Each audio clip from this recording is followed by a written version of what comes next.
अत्सरी cockroach कथा, कलयुग का महायज्ञ। बादलों की भीषण गर्जना, आकाश में बिजली कौंधती है। ब्रह्मलोक के विशाल सभा मंडप में दिव्य प्रकाश फैलता है। दूर से वीणा की ध्वनि सुनाई देती है और नारद जी हाफते हुए नारायण नारायण नारायण। प्रभु, अनर्थ हो गया। धरती लोक पर ऐसा दृश्य उपस्थित हो गया है जिसे देखकर स्वयं काल भी विस्मित है। जिस प्राणी को युगों से घृणा, उपहास और तिरस्कार का प्रतीक माना जाता था, आज वही करोड़ों नई आत्माओं का ध्वजवाहक बन बैठा है। कॉकरोच, हाँ प्रभु, वही कॉकरोच। नई पीढ़ी स्वयं को गर्व से कॉकरोच कह रही है। उपहास को सम्मान में बदल दिया गया है।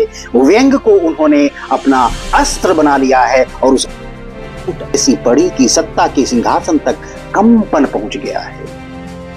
जिन्हें लोग आभासी संसार के योद्धा समझते थे, वे अब धरती लोक के संघर्ष स्थलों पर उतर आए हैं। प्रभु, उनकी एक ही गर्जना सुनाई पड़ रही है।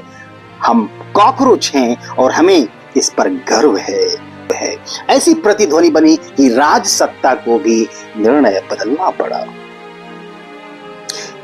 ब्रह्मदेव ने नेत्र खोले और एक मंद मुस्कान के साथ उन्होंने कहा, मानो यह सब पहले से लिखा जा चुका हो। ब्रह्मदेव बोले, वत्स नारद, प्रत्येक युग अपनी भाषा स्वयं गढ़ता है।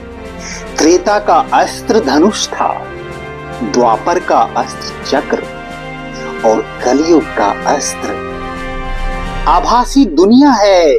सोशल मीडिया जिसे तुम लोग कहते हो, यही वो प्रतीक है।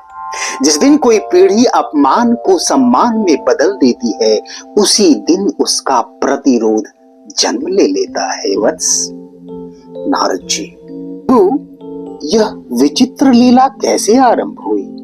ब्रह्मदेव बोले, वत्स, बस एक व्यंग, एक कटाक्ष, और एक कटाक्ष ने, एक शब्द ने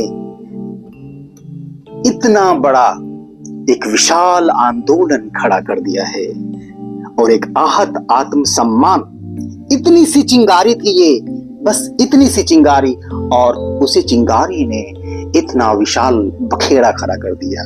जब कॉकरोच शब्द उपहास बनकर निकला, तब किसी ने नहीं सोचा था कि वही शब्द एक दिन आंदोलन का ध्वज बन जाएगा।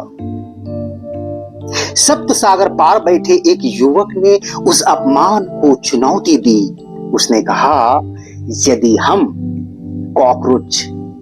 हमें कॉकरोच कहा जाता है, तो हम इसी नाम को अपना सम्मान बनाएंगे, कॉकरोच को उसकी प्रतिष्ठा वापस दिलाएंगे। और उसी क्षण एक डिजिटल बीज धरती पर बो दिया गया।